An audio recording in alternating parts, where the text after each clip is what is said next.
வீட்டிற்குள் நுழையும் எதிர்மறை ஆற்றல்களை தடுத்து லட்சுமி கடாட்சமும் முருகனின் பரிபூரண அருளும் எப்பொழுதும் இல்லத்தில் நிலைத்திருக்க என்ன செய்ய வேண்டும் தெரியுமா?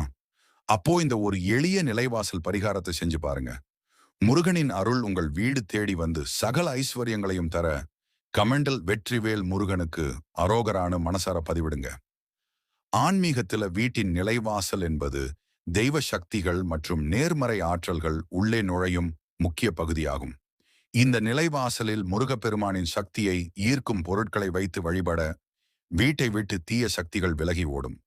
செய்முறை: ஒரு சிறிய மஞ்சள் துணியில் 3 முழு ஏலக்காய்களையும், ஒரு சிறிய துண்டு பச்சை கற்பூரத்தையும், ஒரு சிட்டிகை கல்லுப்பையும் சேர்த்துக் கொள்ளுங்கள்.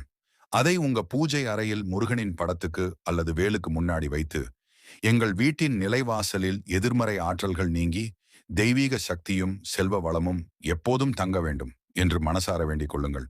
அடுத்த நாள் அந்த முடிச்சை ஒரு மஞ்சள் கயிற்றில் கட்டி உங்கள் வீட்டின் முக்கிய நிலைவாசலின் நடுப்பகுதியில் அல்லது மேற்பகுதியில் யாருக்கும் தெரியாதவாறு வெளியிலிருந்து பார்க்க முடியாதபடி பாதுகாப்பாக கட்டிவிடுங்கள்.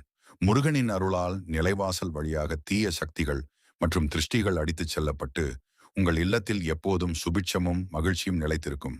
செஞ்சு பாருங்க.